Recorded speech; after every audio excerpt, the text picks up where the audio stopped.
Welcome, everyone. This is the studio version of Bridging the Gap Across Disciplines and Professions, Crossing Parallels. My name is Chris Stout, and I'm the keynote speaker for this talk. It's good to have you all here today and join me virtually. I'll be discussing ways to work across and with many disciplines, methods to stack your work in order to amplify it, ideas and examples you can mimic and adapt to your work. And please note, advice is hard, so if you are more so focused in one area or a specialty or a subspecialty, this may not be helpful to your interests, but I hope you'll enjoy it anyway. I am a big fan of Buckminster Fuller. This is a picture of him and some of kind of a variation on his geodesic dome. I want to use him for some experiences I've had with him, but also as a great exemplar of bridging and crossing parallel lines and working in a variety of different kinds of disciplines. When I was an undergraduate, I had a psychology course, an independent studies psychology course, and I sort of had the gumption. I had come from a degree in undergrad degree in architecture and knew a lot about Fuller from that, and had these ideas that seemed to start to cross from architecture to psychology. So I got the gumption up with the support of my professor and wrote him a letter, and to my thrilled going to the mailbox, he wrote me back, which I thought was just sort of amazing. And it sort of just continued on with this part of my career, kind of overlapping with interests of his and activities. And I was honored to be asked to do the Encyclopedia of Social Sciences entry on him. So, and continue to. I just recently got, there's a new book out about him, just recently got that, and that's on my nightstand. So again, one of the things that I learned from Bucky, as he liked to be called, is something called the processional effect. And I think that applies a great deal to some of the things that we'll be talking about today. And basically, in my simple-minded way to think about it, is that the processional effect is that in the process of doing one thing, something else happens to it. And typically, that's a beneficial kind of thing. So a simple example is that a bee goes to a flower to extract nectar from it, but the processional effect of that bee doing that is that when it goes to the next flower, it pollinates it. So it's beneficial and a very positive symbiotic kind of relationship. And I think, again, what I've experienced in my career and what I hope to encourage you all and inspire you all with some of today's stories might be the same. And I guess for me too, my primary training is that of a psychologist. I've spent the primary focus 51% of my life doing things that are psychology related. And I guess that's part of is that psychology in my head is really kind of almost part of everything. For me, it's been the connecting thread that's kind of stitched together my career and my activities throughout my professional and personal life. Early on, just before I got my doctorate, I read this article called Patterns of Accomplishment Amongst Psychologists by Richard and Gottfredson, and man, did it really have an impact on me. One of the lists that I printed out, pardon me, taking a quick sip, was this table that I really kind of used as a bit of a blueprint for my professional career. And I never had really thought about it as this fourth year graduate student thinking about, well, what are all the kinds of things that a psychologist does? It's not just clinical, it's not just academic, it's not just research. And these were some of the things, and I'm kind of tickled, of using that as a bit of a roadmap, but also then being able to use it as a look back and see that I was able to be engaged in a variety of these kinds of things. And again, if this is your interest, I would encourage you to consider it too. Go to the APA. There are 56, I think it is, divisions. This is a sample of what they are. You can go to them if you're a member of the APA. In particular, if you're a graduate student, I would highly recommend this because you can get reduced membership fees and things as a graduate student.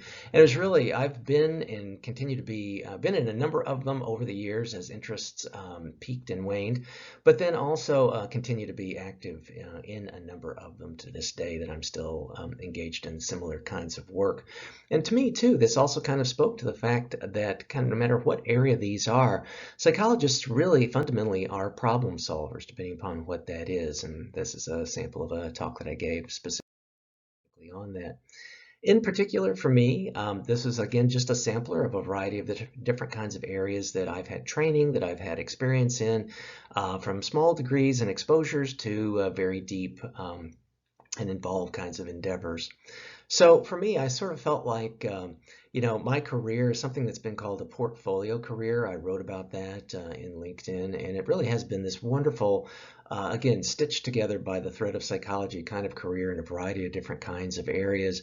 But it shouldn't really come as a surprise because this is how I started off really as being Batman. So, in terms of crossing disciplines, like this keynote is focused on, one of the things that I wanted to emphasize was kind of my initial foray into that. Up until this point in time, the context of this is that I gave a talk in Cairo. And up until that point, I had really kind of talked to ourselves. I had really kind of just given talks at psychological conferences and conventions and lectured to psychology only students, graduate students.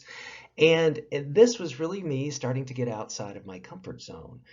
Some of the areas that I was looking at, primarily policy development, I wanted to hear the voices of others from other disciplines, from politics, from political science, from linguistics, kind of you name it, sociology, anthropology.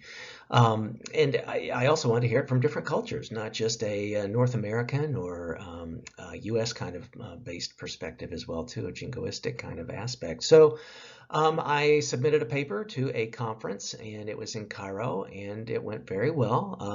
I got a lot of criticism that was super helpful, and it helped me kind of formulate my ideas. It also gave me an opportunity in this crossing of the disciplines and crossing across the Atlantic, an opportunity to start to branch out my network beyond just all the different kinds of shapes and flavors of psychologists.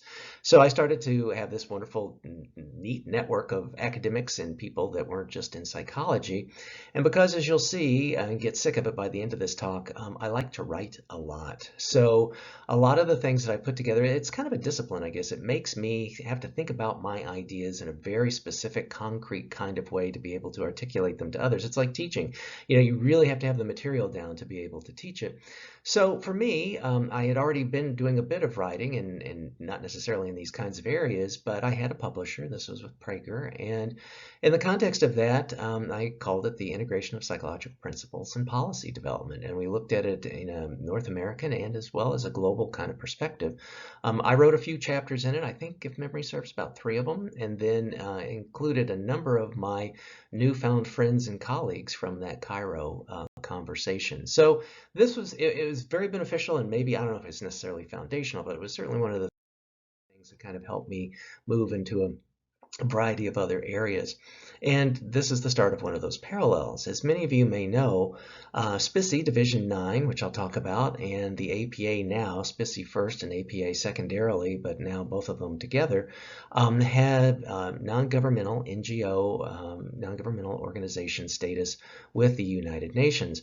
And this was something that I had wanted to do. I was always in awe and deep respect of what the United Nations, the kind of work that they did. And in that context, then I was living in Chicago, but I made this arrangement with them that I would fly in on my own dime once a month to attend meetings and to participate there at the UN proper in New York. And that went really well. I worked on something called the Copenhagen Declaration that had been published in 1996. I was there in 98, 99. The aspects of it that I looked at it was through the filter of psychology. What are the behavioral and interpersonal and substance abuse and clinical aspects that might be weaknesses or strengths vis-a-vis sustainable development that had been articulated in that Copenhagen Declaration? Also through that process and the same publisher, I was put in touch with a dear friend, a person who's a dear friend now, Harvey Langholz. And Harvey had worked at the United Nations through his time in the Coast Guard under Madeleine Albright, who was Secretary of State at the time. And the result of that was a book that he wrote called, or edited and wrote, The Psychology of Peacekeeping. And Harvey and I, had hit it off really well. He had since left the UN by the time that I wound up there. So I explained to him kind of what I was up to and what I was doing, and some of the people that I was meeting that were doing similar kinds of work, some psychologists, but not all.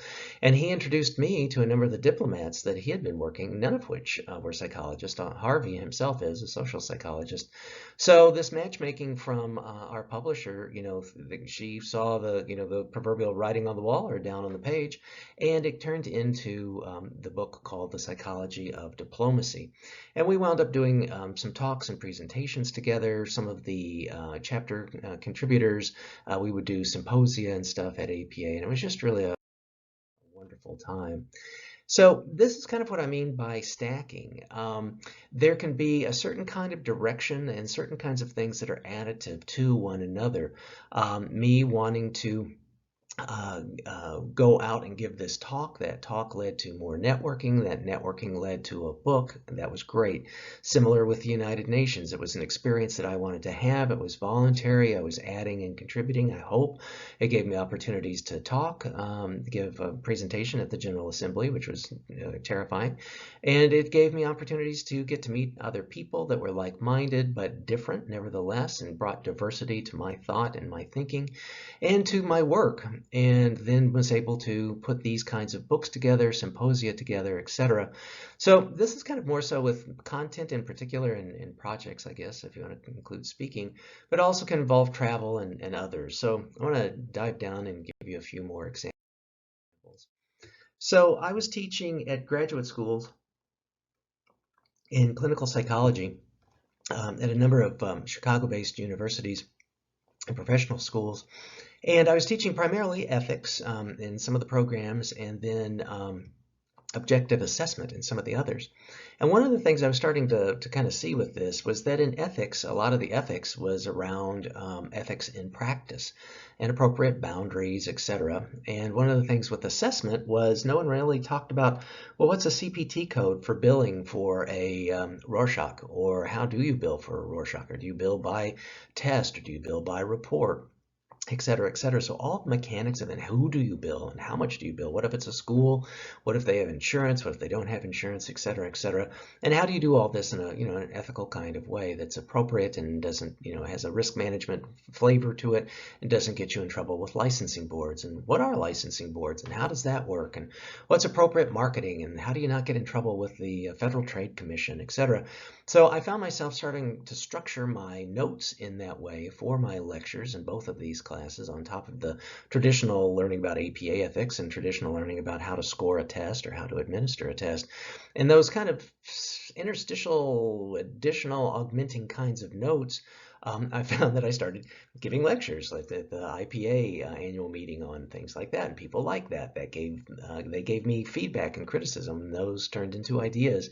And it gave me an opportunity to then pitch to another publisher, John Wiley & Sons, this book called Getting Started in Private Practice. And that my publisher there introduced me to Lori Cope Grand, who had done a lot more in marketing and had that kind of skill and expertise that I did not. So she was a wonderful complement and a great addition to putting that together. One of the things that Wiley likes is series books. So we pitched it as, I should also say I've never written a book for any publisher until I've already got a contract, and that's a talk for another day. But I pitched the book and pitched it as a series because I knew that Wiley liked doing series. So that wound up turning into Getting Started in Forensic Practice, as me as a series editor with Eric Mart being the author. Steve Fairley and I put together Personal and Professional Coaching, Getting Started. And then time passed. These were good sellers. They still are today, which is kind of nice. And my publisher came to me and said, you know what? Let's have a second edition. This is doing so well. And I said, you know what? If I go to Amazon and I see a first and second edition of a book, I'm never going to buy the first edition. Why would I? I'm going to presume it's dated and the new edition's got all the new good stuff in it. So I said, instead of, and a lot of the things I should say also, if you're not familiar with Getting Started in Private Practice, is that it's evergreen content, it's evergreen material. Setting up a spreadsheet and putting together business operations and doing contracts and stuff doesn't really change a whole lot from year to year or what have you. So So I didn't want to, I still want people to learn that too. You really kind of need to know the fundamentals before you could get better. So I said, let's call it that. Let's call it getting better at private practice. So again, this time instead of authoring or co-authoring, I edited and co-authored, and because there's a lot of stuff then that grew. Like I didn't really know about SEO and website search engine optimization and website construction. I didn't really know a whole lot about sports psychology at the time, etc. But I did know people who were experts in that and who were friends and that were good writers and could bring their voice to this book. So that then evolved into getting better at private practice. So again, these were all beneficial kinds of things where I could go to my network. It helped me get a book out. It helped them add to their CV and be able to contribute, and then they could use these, their books and their chapters to do the kinds of work that they wanted to do in terms of promotion, marketing, etc. So kind of back to the United Nations, and this is where I'm going to start showing this little goofy sign of kind of parallels cross. In that context, so remember I did the UN 98-99, and around that same time, Senator Alan Cranston was doing work called Abolition 2000. And some of you, if you're as old as I am, may know what that meant. That was looking to abolish any kind of nuclear arms, etc. So obviously we weren't successful, but the goal was to kind of have that and a hard stop to be able to accomplish that by the year 2000. But we weren't able to. And again, Division Spissy was very involved in this, and Psychologists for Social Responsibility. I became members in all of those as already a member in Spissy, and that then led to other kinds of areas for me to then start talking about peace issues.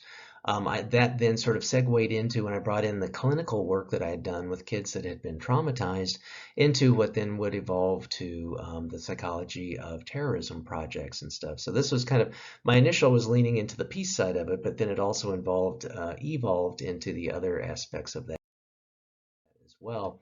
I was connected by Back to Prager with my publisher, and she put me in touch with Mari Fitzduff, and she and I then started to edit and write a 3-volume series looking at global conflicts and peace. So the same kinds of issues vis-a-vis warring issues, nuclear war issues, nuclear armament, as well as more guerrilla and terroristic kinds of things. So again, all these kinds of things start to overlap, but are done through a voice of bringing in diverse perspectives.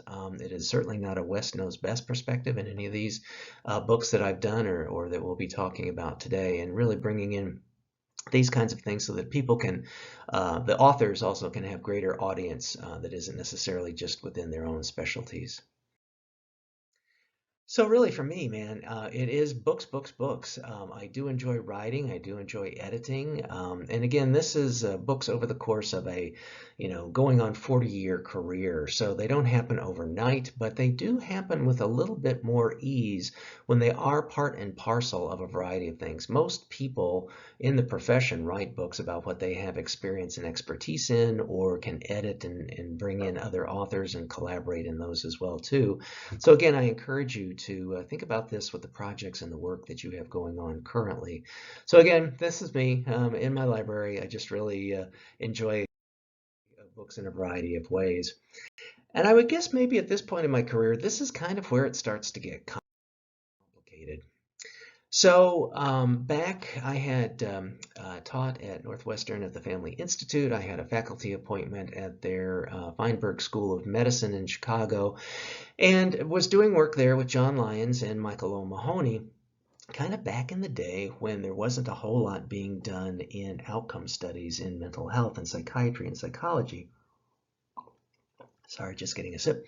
And it was really kind of the early halcyon days of that. I mean, very few people had interest in it, etc.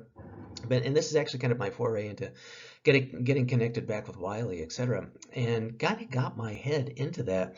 It then also, when you have outcomes and you start to be able to make some generalizations about kind of what works well with who and what kind of situation, etc., then you can start to put together guidelines, treatment guidelines. So back to Wiley. I got involved with another set of books called the Practice Planners. I worked with Art Youngsma and a variety of other folks, depending on what the book was, Cam Halkowski, etc., and did some of these, contributed to, co-authored some of the Continuum of Care treatment planners. These were great. They got translated into quite a few languages. They were digital and part of a software program, etc. So hang on to that thought, because you're going to see that as one of these crossing parallels again. So in that era, and a little bit after doing those kinds of studies, technology started to come to mental health and behavioral health a little bit more full-throatedly. We had computer programs that would start to score your assessment data and be able to write reports for you.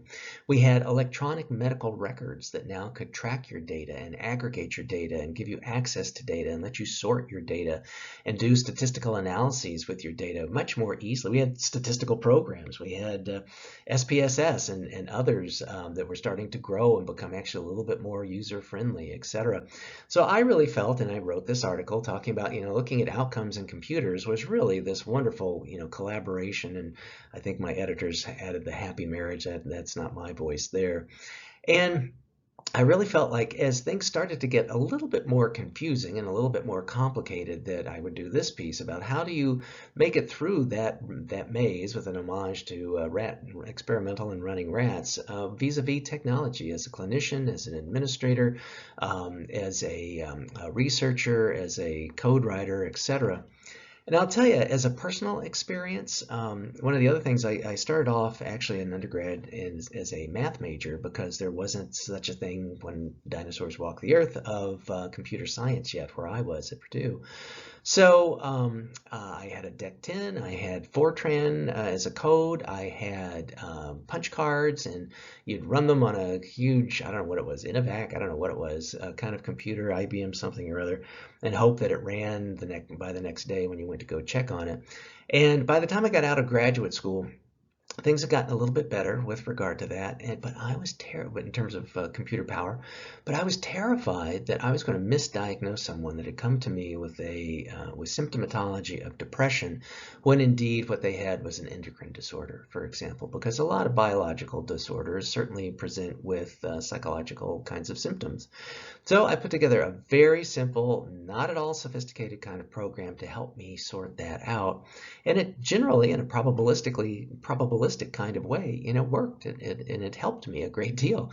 And I thought, this wasn't so hard to do, even, because I wasn't leaning into my Fortran and punch cards anymore. So I actually wrote a program, this is very meta, that actually writing programs as a non-programmer was not difficult, and did an article on that, and then did a number of presentations and series on that.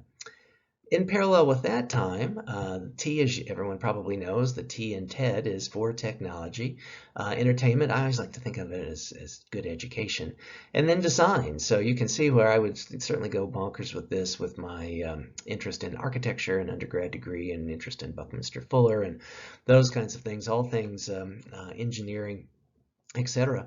So I was fortunate to get invited to TED's 5 through 10, and then Richard Saul Wurman, who founded it, excuse me, stopped doing them after his 10th TED, and got into doing other kinds of things. But during that era, he then did a book called, he's written a great deal, but around information architecture, he did a book called Understanding USA, and I was invited to be a participant in that. And this was kind of taking all that data in mental health, looking at it from an epidemiological and occurrence kind of thing, not necessarily a little bit of outcomes, but more so prevalence rates, and looking at it in the context of how does this work in the United States? What are the rates? What does this look like? What are the most common kinds of things? And that really was wonderful for me, because I could, be a data wonk and get the stuff to him. And it was probably also for me maybe the tippy toe starts of what we now call today, data analytics and data representation kinds of things. So because if you take a look at this book, it's densely graphically oriented. It's hard. There's a lot of words in it, but they're not in paragraphs, etc. Not kind of what you're used to in a regular traditional kind of book. So that was terrific. And also then Richard introduced me to Dean Kamen. And Dean, you may know of, he invented the Segway, similar technology to this iBot chair that he designed. Dean also builds helicopters. He built the world's first portable dialysis machine. He is able to create pharmaceutical grade water out of sewage. He's just really kind of an incredible guy. And so Dean and I nerded out and hit it off. And then Dean invited me to be part of his U.S. first robotics competitions. Kind of like a little bit of science fair meets science fiction, I guess, because you had these challenging kinds of things and of robots and challenges and teams of kids working together with engineers. And it was just really a wonderful, heady time to be able to be a part of that. And having been a high school, I think, gosh, junior, senior, and freshman or sophomore science fair kid, I really did enjoy those kinds of things. And of course, the same drum that I've been beating throughout this entire talk and will continue to, I wrote about those kinds of things. I actually got involved in IEEE. If you're not sure what that is, take a look. It's pretty nerdy, but got involved in that area and wrote some things, got published in their peer-reviewed journal as well. That then kind of teed up for, in that era, getting involved with the dot-com boom and the dot-com bust. It also got me involved with doing a lot of consulting in a variety of different kinds of companies and areas, startups and brick and mortar startups and tech startups and academia and a variety of different kinds of things, which was just really kind of a heady time. So if you remember back, not too many slides back, I talked to you about the Continuum of Care Wiley series, and that got picked up by a psychiatrist that was working in the Department of Human Services in the state of Illinois, in particular what was called the Division of Mental Health. And he recruited me because he wanted to be able to do this as a consultant, to be able to do some training around multidisciplinary teams and looking at all these kinds of things, treatment planning, treatment guidelines, evidence-based practice, evidence-based medicine, etc., and do it across psychiatry, psychology, social work, consumer services, and gosh, I'm missing one, nursing. So I put together a team, and we, through the course of a year, did that training. And then after that training was done, it was very nice. He invited me to come join and become the chief of psychology for the entire state of Illinois, in charge of all the state hospital programs, on which there were 10 when I first started. So that was terrific. We continue to like to write. Obviously, doing the training resulted in this article. And then subsequent articles, this is just a sampler. I think maybe we did about close to half a dozen over the tenure that I was there, looking at multidisciplinary teams, etc., and being able to publish on that and talk about the kinds of things that we were interested in doing and were able to do. That also begat issues of leadership. I can't tell you the types and odd challenges and things that one faces when you deal with working in government with very limited budgets and politics and changes of governors both sides of the aisles and everything else that went around it. We were also interested, one of the people I reported to is a fellow named Dan Lukens, who is a University of Chicago psychiatrist and kind of oversaw our department. And he had written a thing about leadership in psychiatric administration, and I was very much interested and continue to be with my early era of being interested in complex adaptive systems, and I took that kind of perspective and applied it to an article that he had written. So in this same journal. So again, kind of taking the new stuff, adding it to what I've read, and then thinking about ideas and then trying to articulate them into some kind of cogent way. And again, taking that and paralleling it with giving talks. I'd done a keynote over at Loyola about leadership. So just great fun, and really enjoyed all those kinds of things and all the people I got to work with. So in parallel with that, at the same time, I was actually also taking a sip here, kind of the psychologist voice at the health department in Lake County. There's a board of health that I was part of, and they had formerly had a psychiatrist who basically retired, and I'd done some things with Lake County before with some consultative aspects, and they invited me to join the board. And I worked on the board for 10 years until I moved out of Lake County and therefore, could not be a member. But it was really a wonderful experience. Great people. The former director is now the chairman of my board for my nonprofit. It was just really again a great parallel time working in with other disciplines, but under the rubric of public health. And my bias is no surprise is that I feel like a lot of behavioral change and what they would have is like programs like Healthy People 2000, Healthy People 2010, every 10 years, Healthy People 2020. And I Google them and take a look at them, and I will challenge you that at least 50%, if not 80% of those aspects of achieving those 10 goals over the course of a decade, those top 10 things have some kind of behavioral psychological aspect to them. One of the other benefits of being part of this was that they subsidized tuition, and I was able to get a fellowship. We had a fellowship year that we could do in leadership in public health through the School of Public Health at the University of Illinois, which was just wonderful. And then that also led me to some other kinds of aspects there in terms of shifting over to being then a full professor at the Department of Psychiatry, also at the University of Illinois. So Department of Psychiatry versus Psychology is actually in the school, housed in the School of Medicine. And that was kind of cool because that is also that's half of the campus as people consider it, was also where public health was and nursing and what have you. So that then also kind of closed the circle for me of starting out way back at Northwestern doing outcome studies and whatnot, and then doing treatment guidelines and the practice books kinds of thing, to doing a book while I was at the state, and then also with U of I, with some of the other faculty there, of this book called Evidence-Based Practice that was published by Wiley. So again, just really that then begat, I got to talking actually with a fellow named Tim Erickson, who was very involved. He was a emergency medicine doc, toxicology specialist, and he was interested in global health, and they knew that I had an interest in global health. Prior to that, earlier in this my tenure, I was starting a nonprofit in the late 2000s called Center for Global Health that I'll end up with. And he was starting the Center for Global Health there at the College of Medicine and invited me to give a talk. That was great. I really enjoyed it. And then he invited me to be an advisor, and I got very involved with him.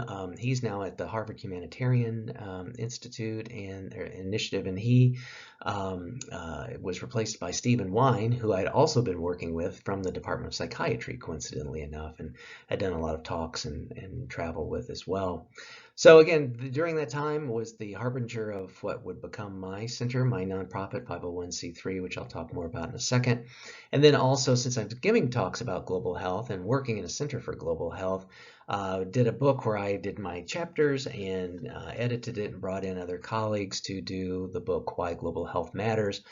Jody Williams, who that name may sound familiar, she and I both shared the dais at that public health or global health talk there at University of Illinois. And Jody is the 1999 recipient of the Nobel Peace Prize for her work with landmine eradication, and she was very kind to write the foreword to my book. So parallel to that, on other days when I wasn't doing those things, I was invited to become part of the World Economic Forum. And again, that gave me visibility to, an opportunity, maybe it's a better word, to get to meet with just some amazing, amazing folks that I'm proud to call friends to this day. I've had them recently as guests on my podcast. And that also gave me an opportunity to get to learn that some of them were deeply involved with nonprofits, and I could kind of pick their brain and learn how they did what it was that they did. Then kind of career shift out of all that, I was recruited into working at ATI Physical Therapy. And people are saying, what in the world? And my joke was that a linear regression is a linear regression. Data are data. They don't necessarily distinguish between if a person has a degree in psychology or a degree in physical therapy or orthopedic medicine or what have you. So I got recruited there to actually develop their very first department of clinical research and data analytics, which was great. I went from a position in the research that I was doing of being tickled after a year's worth of data collection if I had an N of 100 and probably fairly limited generalizability to at the time when I left ATI, we had a throughput of 23,000 patient visits a day. So I had databases at the time that I left that were in the 2 million, 3 million. It was just really a heady, wonderful time. I was using a variety of different kinds of new statistics to me and linear regressions and predictive analytics, etc. It was just really terrific. I really, really enjoyed it.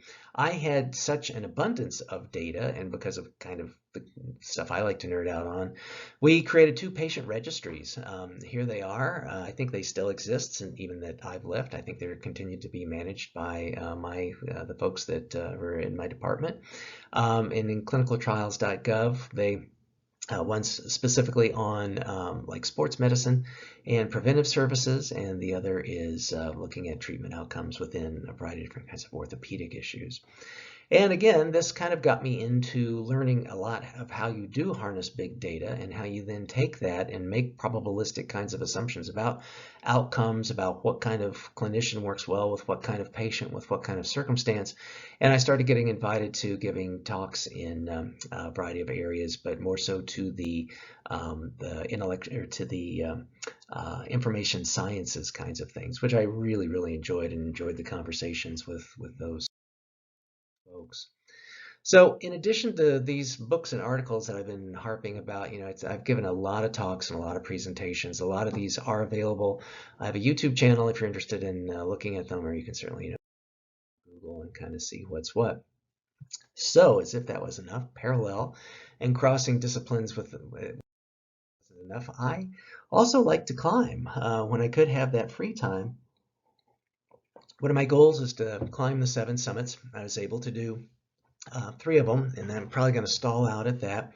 But I've also climbed Whitney and Rainier and Adams Peak in Sri Lanka, Pikes Peak with my daughter in Colorado, etc. This is me with a climbing pal in doing Whitney, which is the tallest in California, the tallest mountain in the lower 48 states. And one of the things I found with climbing and the preparation of it, certainly when you climb with other people, you're part of an expedition or a team, depending upon what it is you're climbing, but it's kind of a solitary sport, if you will. I don't even know if it's a sport activity. And I felt like I wanted to kind of have something to give back around that. So I developed something called Summits for Others.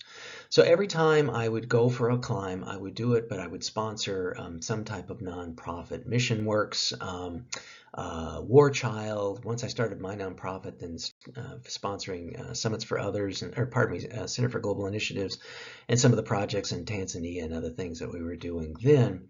So keep that in mind. I like to climb. So now here's a travel stacking example. Since I like to climb, this is the tallest peak in Australia. And there was an opportunity, again, remember, I like nerdy, techie kinds of things, TED conferences and Buckminster Fuller and writing code, etc. So the Santa Fe Institute, and I was interested in complex systems and leadership, etc., had a talk, had a conference that you could submit a paper for peer review to give us a talk in Auckland at a conference that they were holding there, Auckland, New Zealand. So I submitted a paper. The paper got accepted.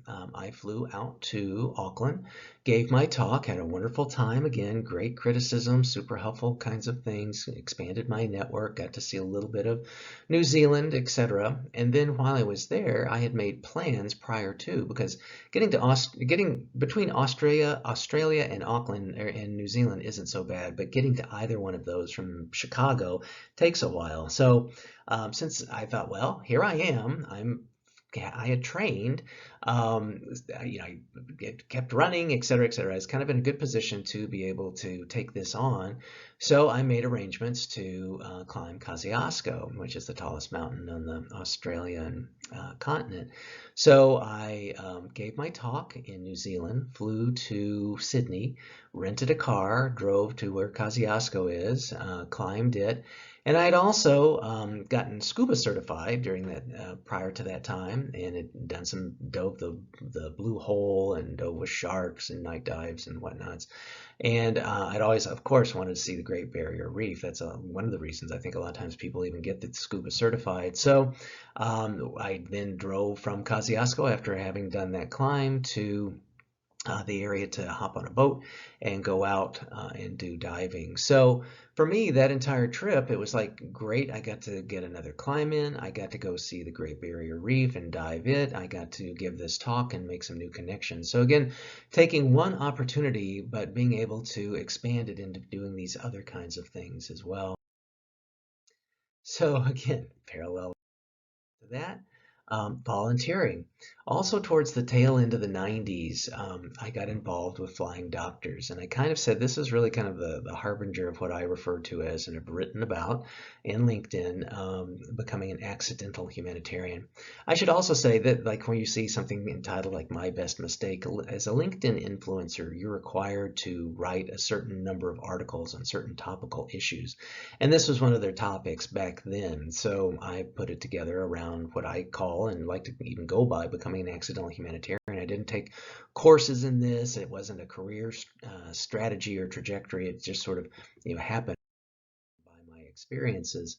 So my first volunteer trip with flying doctors was here. This is Ha Long Bay in Vietnam, where in the Gulf of Tonkin, where it's considered the Vietnam conflict started. And this is our commute with some of our in-country indigenous folks, and you can see one of the docs there in her scrubs taking a picture.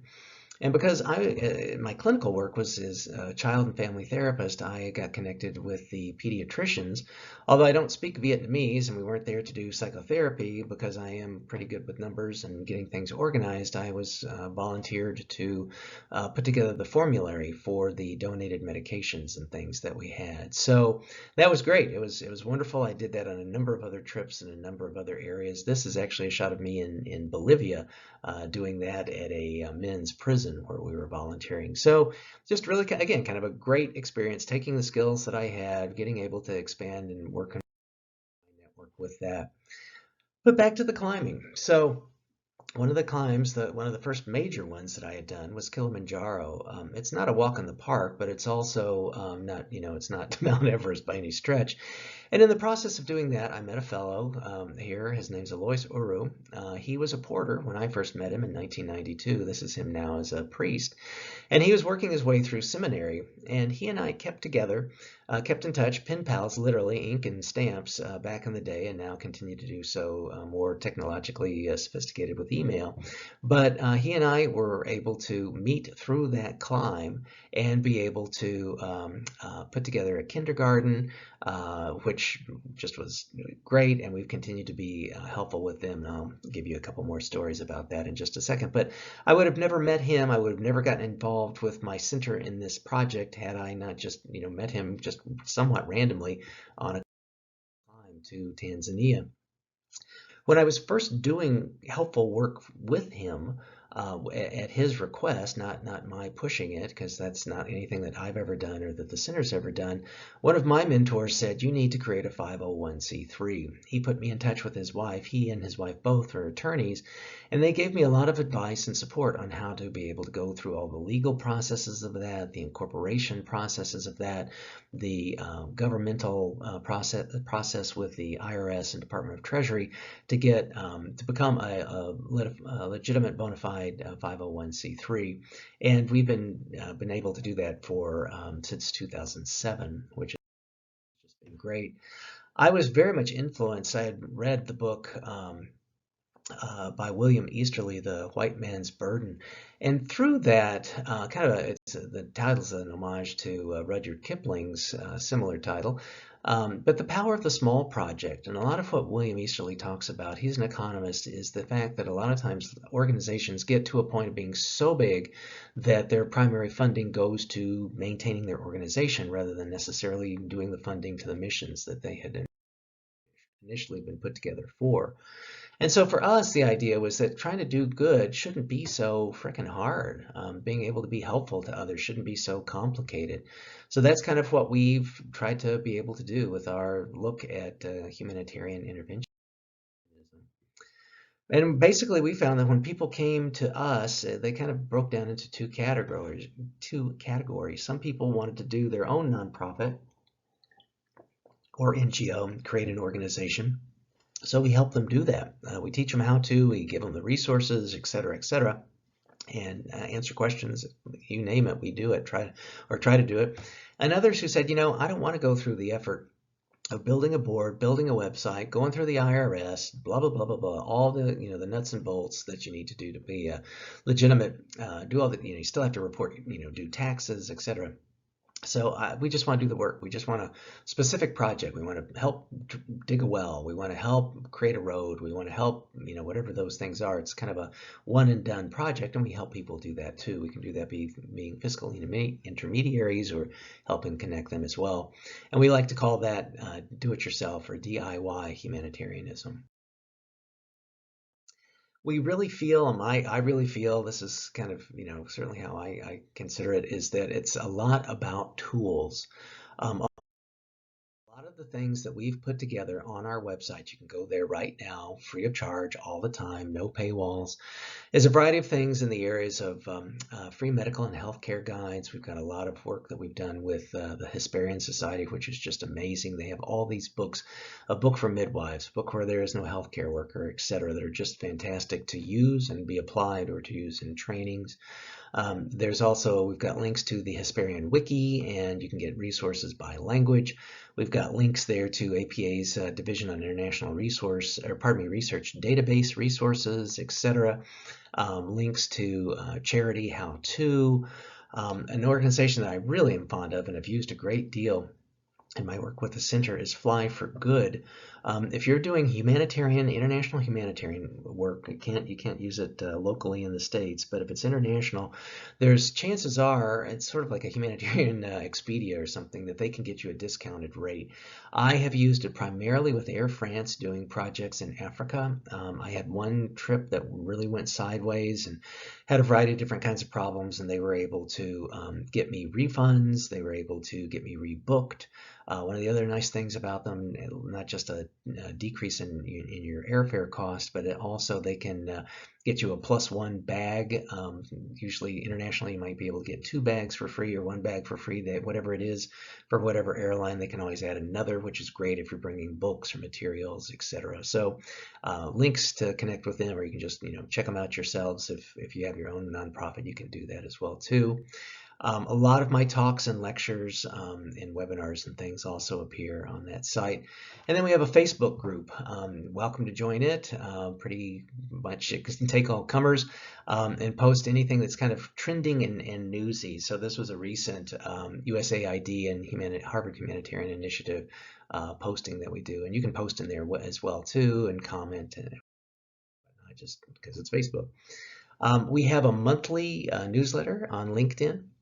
You're welcome to freely subscribe to that. I think as the latest count, we have over 127,000 subscribers, which I'm tickled about. It drops the first Wednesday of every month.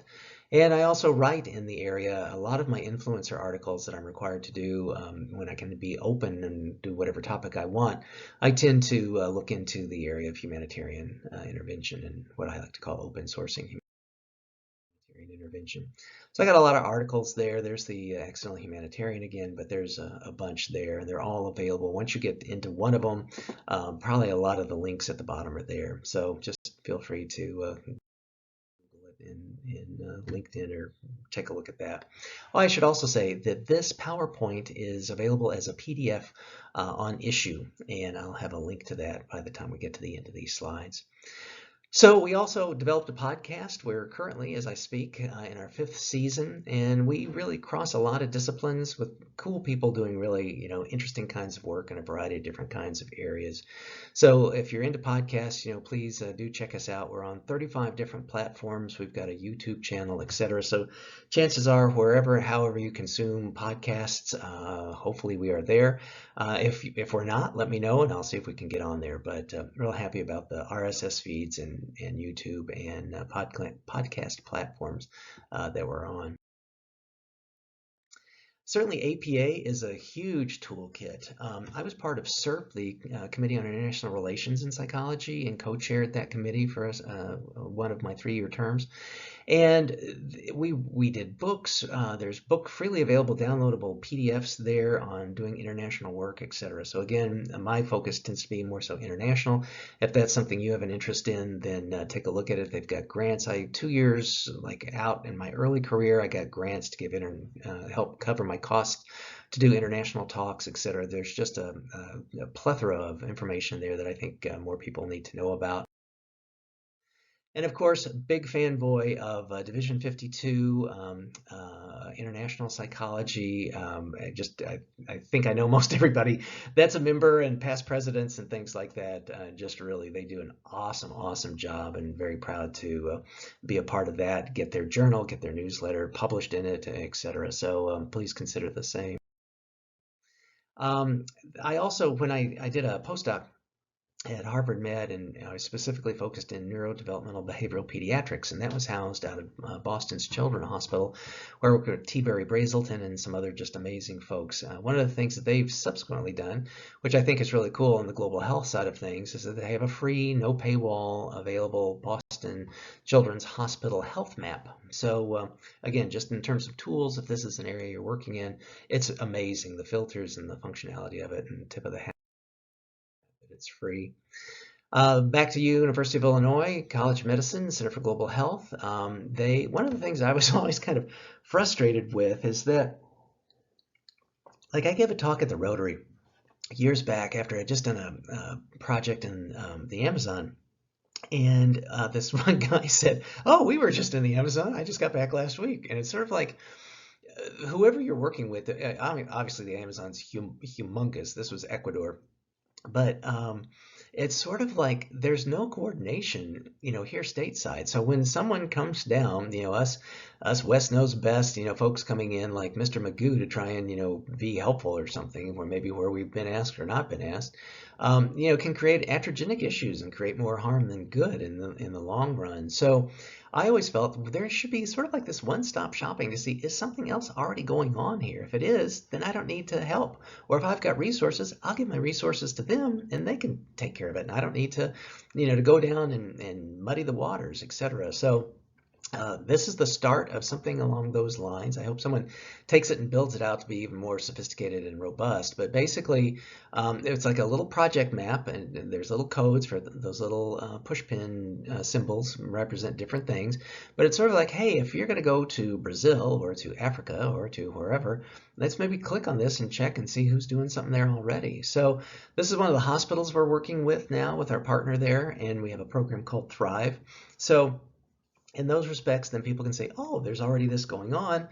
I'm getting ready to go to, Tanzania. Maybe I should contact this Chris Stout at the Center for Global Initiatives. That Center for Global Initiatives blue writing there is hypertext, so then you can be able to click on that and then see what we're up to there. We also, big homage back to thinking about outcomes, how we started this talk, is that we measure our outcomes with our key project partner, my friend Alois in Tanzania. We helped establish this kindergarten. We sent materials, let them know, that the weaknesses of it and the sense of being couched in certain Western thought. Ask them to bring their cultural perspectives and make proper edits, where we've got things wrong and make it theirs. That was accepted by the Tanzanian Ministry of Education, which I'm just over the moon, and one of the highlights of my career. I just think that's one of the best things in the world. We also, like I said, we got involved with this hospital that you just saw on the map. My friend is now chaplain at this and another hospital there. And 3-ish years ago, through one of our volunteers, we were able to actually get them a Toyota SUV, and it functions as their ambulance, which is really kind of cool and amazing. I don't know how she did it, but she did, and it's just really, kind of cool. One of the things, and I should also say, we never ever ask, or we never ever tell them what we will do. We always ask what they need help with. And one year, the hospitals were besieged with a malaria outbreak. Of course, treated bed nets are the best thing, but once someone has malaria, the bed net doesn't do them any good. So we were able to do a campaign through Summits for Others and other fundraising and get them funds there where they could buy in country the medications that they needed. And this is a sample of what that was. I also work with Charlie Bressler with The Life You Can Save and Peter Singer around the philosophy. I've got a podcast and just published an article, 2 articles actually on it on LinkedIn, around effective altruism and the fact that your US dollar can go so much further in a foreign country, especially Tanzania, than what you could do here of buying it here and shipping it there, etc. And this is a great example of it. So after this had happened, we found that they treated over 4,100 patients, and the cost basically parsed out to, for an entire protocol of care, to be about 43 cents a life, 43 cents a protocol, which is just really amazing. So of course, I had to write that up. If you want to get the details of that, check out LinkedIn. We've got an article for it there. From that too, and from my experiences primarily working with other international NGOs and being on faculties at 2 medical schools, I found that a lot of times when people are doing grants, people are wanting to do collaborative work, crossing disciplines, working with others in other kinds of educational settings, international settings, NGO settings, academic and non-academic, applied, etc. Was that there's a lot of help we can do, but it's hard to know how to find them, where to go, who's okay, who's solid, who's got a great reputation, etc., without, again, spending a whole lot of time. I should also say too, everything that's on our website, other than some of the things that I've written, are publicly available. But the idea of coming to our website is that, I've spent years putting all that together and organizing it. You can do the same, but you don't have to, because you can come to our website and do that. So similar to this, kind of a cousin of it, is the Consortium for Humanitarian Intervention. And if you have been in the Chicago School in Chicago, some of these folks and some of these images might look familiar, because that's where this shot was taken at our inaugural meeting. We wrote it up, of course, and published it in Division 52's newsletter. So if you want to get a copy of that, I might be in Academia or ResearchGate. If not, be happy to. You can probably Google it and get it for free. It's not. I don't think there's any journal or paywall fees for that. If not, you just ping me. I'll be happy to send it to you. And then also, so we are growing. We've just added another entity to this, another training program, Prevail Academy, to it, and others. We have memorandums of agreement with these entities, and continue to grow that for the consortium. So to start to get to the tail end of this long studio version is something I'd like to talk about, the new humanitarians. So again, this is really quite a set of parallels. The parallels to this was that, and a great example of stacking, was that my publisher, Prager, I pitched the idea, they liked it, the idea grew, whereas Wiley likes series, Prager likes multiple volumes. So that conflict one with Mari Fitzduff was 3 volumes. The Psychology of Terrorism was 4 volumes. The New Humanitarian is 3 volumes.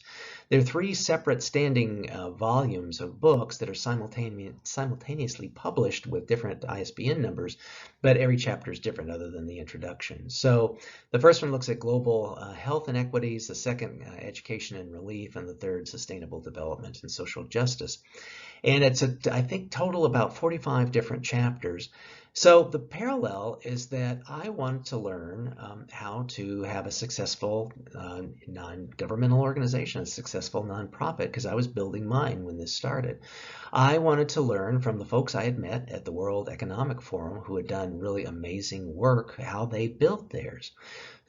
So I started to put this together, and again, the idea was just pitched as one book, but as I got into it, and I should also say mechanically, the mechanics of the book is that each chapter is a standalone chapter for an NGO. Some amazing ones that have been long-standing, like Doctors Without Borders, Amnesty International, Southern Poverty Law Center. Others that were more not household words and startups and whatnots. I wound up putting my ideas about the new about CGI in it.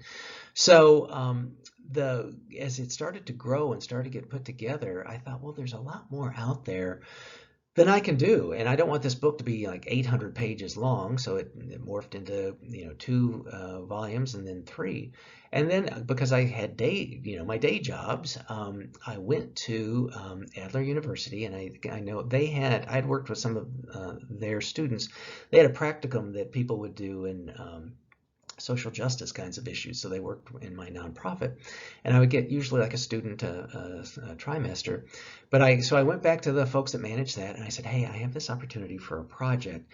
And long story short, I got 4 students, graduate students, that came to work with me, explained to them what the project was, and so they had informed consent, like they wanted to be a part of this, and said to them, if you author the entire chapter yourself after interviewing the founder, the current CEO, whoever that might be, then you can be the author of that chapter. I'm not going to co-author it with you unless I write it with you. And I didn't co-author any of the chapters, I don't think, if memory serves. So they got to have standalone publications in a book chapter, to their 100% credit, that they could put on their CVs before they even graduated. They also got to pick what company or what organizations and entities that they wanted to interview and talk with. So if someone really was nuts about XYZ nonprofit, they got to be the ones to do the interviews, and then they could develop relationships with those folks, see if they in the future could continue to work with them, keep in touch with them, etc. So it was sort of like this. I couldn't have done 3 volumes by myself in the time. I could have, I guess, it would have been not fun for me, and it would have taken years and years to do. But this turned out much more fun for me. I developed great relationships with these graduate students. It was really fun to do this. And I think likewise that they had a nice experience with the people that they got to do the interviews with. They got to author and co-author.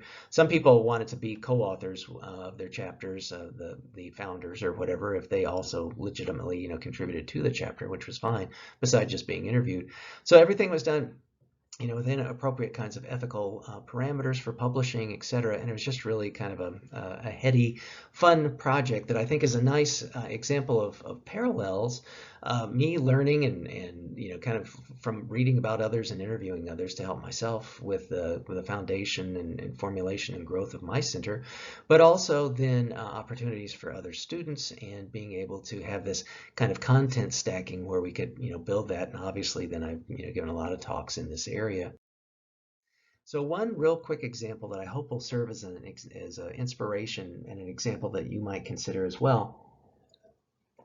One of the folks I had met, the Lord knows where over the years, was a guy named Bill Rosenblatt. He's an anesthesiologist at Harvard or at Yale New Haven Hospital. And one of the things he learned as an anesthesiologist in the OR was that a lot of medical equipment and kits would be opened just for a few of the tools in those kits and then discarded. And he felt like, holy cow, this is, such a waste. So he kind of talked with the hospital and said, hey, can I have the other materials that have never been touched, never been used on a patient, never been touched by anyone in the OR, and get those to other places where they're needed. Primarily for him, it was Nicaragua. He had connections there and contacts there. And they said, okay, but this is still considered medical waste. And I don't know if you know this, audience, but medical waste has a whole different set of waste management kinds of rules around it. And those are things like that stuff has to be incinerated, or stuff has to be, dealt with it rather different than how you deal with your banana peels and coffee grounds. They have to be, managed in a certain kind of way. And hospitals have to pay extra for that to, as you can imagine, because there's much more labor to it, et cetera, et cetera, et cetera. So if something has to go to a special landfill, that's not good for the environment. If something has to be incinerated, that's certainly not good for the environment. Hospitals' overhead and costs, certainly get, trickle down to whatever, lower salaries for staff or more costs for patients or whatever. They don't just eat it. So there's all these other kinds of problems that sort of cascade along with the simple issue of medical waste of sutures and scalpels, etc. So Bill had to actually petition. He's not a political scientist, he's not a politician, but he was able to get the law changed there in Connecticut, where there can be exceptions and exemptions to being able to not have to incinerate medical waste that really wasn't waste. And long story short, he then got a number of medical students and residents, etc., to be volunteers. So there was no cost, and you can see them sorting stuff up there. He then got volunteers to give him warehouse space to be able to package these, which you see sort of in that mid shot with the boxes, and then being able to take that packaging and ship those kits off to his colleagues in Nicaragua. And at the time that he's one of the new humanitarians, in putting his chapter together, he and I were chatting, and he said that he felt that he was probably responsible for 80% of the non-durable medical equipment that was being used in Nicaragua. And I think he was probably being humble and modest when he said that. I'm guessing it was probably higher. So 2 points. One is Bill wins the award for the worst acronym ever for a nonprofit. I love the name Remedy, but it's somehow being able to get Remedy out of recovered medical equipment for the developing world, I think is quite creative on his part in the sense of the lettering of it. The other thing to Bill's credit is that, and that I'm using as an inspiration for you guys, is that Bill saw a problem. Bill didn't say, you know what, I'm not in the waste management business. I'm not in politics. I'm not in global health. I'm trained as a anesthesiologist. I'm going to stay in my lane and just go, well, that's how it is. Bill's not the kind of person to do that. My guess is if you're watching this, you're probably not the kind of person that's that way either. So maybe take a look at the kinds of things that you're exposed to that maybe you see as a problem. And again, I think psychologists are great problem solvers, that maybe there's ways that you can start to put a dent in it. Maybe you can't solve the whole thing, but maybe you can start to have an iterative process to be able to do that. Again, Bill's full-time anesthesiologist, and doing this as his nonprofit is kind of his passion project that he does when he can get it done. So in wrapping up, first of all, thanks for being a part of this. I hope you stayed to the end of it. And it's been a hoot for me to put this together, and I hope you've enjoyed it. I would encourage you to pursue what you might see as tangential interests. They also may be opportunities, and I bet they are additive and augmenting to maybe the work that you're already doing or the primary focus that you see as your job or your activities. See where there are opportunities. Volunteer. That's how I got started in a lot of these kinds of things with Flying Doctors and World Economic Forum, et cetera, et cetera. Be open. Again, if Bill would have stayed in his lane, he wouldn't ever have gotten where he's gotten now with Remedy. Be open to what possibilities there are. Be creative about it. Don't let one little hiccup or speed bump derail, what you might be able to do with it. Always my feeling is, be helpful where you can be helpful. Be an advocate, not an adversary. And bring, psychology to the table in a very respectful kind of way. Even if there's other psychologists there, like Harvey and I'm clinical, he's social. But bringing psychology to the diplomatic table for us in our experience, I think and hope was a positive kind of thing. Again, my bias, maybe not a good fit for you, but at least think if you can't write like a journalist, but if you can, just even start to try and write like a journalist, explore things. That's really what the New Humanitarians is about, other than the chapter I wrote myself about my own projects. But explore, and that's what I do. I try to be like a journalist when I'm doing the podcast and learning about what it is a person's done, their background, their origin story, etc. Or think and write like a scientist, investigate things, overturn stones, have theories and hypotheses that you try to disprove, etc. Or think and write like an essayist, tell stories. They don't necessarily have to have a chi-square in them someplace. They don't necessarily need to be have 500 APA style references, etc. So maybe just think and write like a journalist or a scientist or an essayist. And if you're a psychologist, it's my belief that you have a responsibility to share what you've learned. And it's helpful for everybody, and it's a good discipline to kind of articulate, kind of what's what for you. And I think that can be done via writing. They don't have to be, big treatises. They can be short little blurbs in a blog, by giving speeches, by teaching a class, etc. These kinds of things just really help amplify the work that you're doing and hopefully inspire others as well. For me, because of my age and kind of where I'm at, I had the very nice opportunity to contribute my majority of my body of work. There's still a few things I'm still working on, to a Smithsonian affiliate at the University of Akron, which is the Museum for the History of Psychology.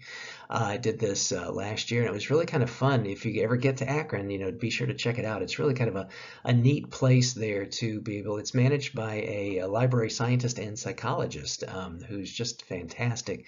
And the displays and the things, change over time, and it's just always really kind of a neat, fascinating place. So as your career develops, or if you're in the tail end of it, do contact them. They probably would have an interest in being able to take a look at your body of work as well. So I'm going to end with a pop quiz. That's the academic in me. Since I can't see anybody raise their hands or you can't answer this question, I will ask in the live version, who is this? Some people will know that it's Roger Bannister. My next question would be, anyone? What is he famous for? He's famous for the first person in the world to break the 4-minute mile. Now, I'm a runner. I'm a bad runner. I'm a slow runner. But that I think is just really sort of amazing. But as a scientist, if you read a journal prior to Bannister breaking the 4-minute mile, there are physiology journals, biomechanic journals that were saying things like the human body is not made to be able to run a 4-minute mile. It's just impossible. That's it, period, full stop. And it was impossible until Roger did it. So I think that's always amazing. But the thing that I think is even cooler, that just a month later, John Landy Ouse shaved almost 2 seconds off Bannister's 4-minute mile. And after that, over the course of just a few years, 19 others ran sub 4-minute miles. 19, it boggles my mind. So I just want to challenge you to think about what took so long for this to happen. You may have your thoughts, and I hope you do. My theory is maybe it's limiting beliefs. Sometimes we get told you can't do this, you can't do that, whatever. You're too young, you're too old, you're too this, you're too that. And sometimes we incorporate those. Sometimes you say this myself, I can't do this. I'm not skilled enough. I'm not whatever enough. But sometimes, we need to get beyond those limiting beliefs and to experiment and to try. I've also found that sometimes this co-occurs with what I call the pox of the untils. And that is that sometimes we wait until. And it's like, I'm going to wait until I graduate. I'm going to wait until I get my first job. I'm going to wait until I get a house. I'm going to wait until, and then all of a sudden you're in your 70s or 80s. And it's too late. And getting that, secondary degree, or going off to Africa to work for the Peace Corps, or whatever those other kinds of things are, it's really kind of too late and the clock has run out. So I really encourage you to avoid the pox of the untils, which I kind of think of the way to do that is to try to work now for what it is that you want to do. Start planting the seeds for what you want to harvest in the future to avoid any kind of future forward regrets. So as a quick recap, like I said, advice is hard. There's really no set fixed rules around this, no specific kind of path that you have to follow or that you have to avoid. I've given you mine as just an exemplar about it.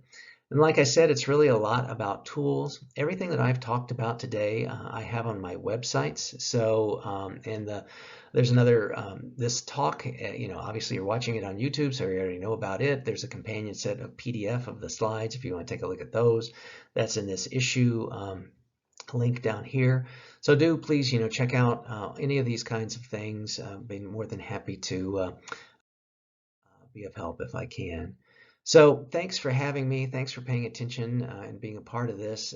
Do feel free to reach out. This is my personal email, drchristout@gmail.com, and I wish you to go do great things. If you are in the live version, I'd be fielding questions now, but I'm happy to answer any if you want to write them in the comments section, or if you're too shy or they're more specific, feel free to send them directly to my email. Again, thanks, and I appreciate you watching this. Take care.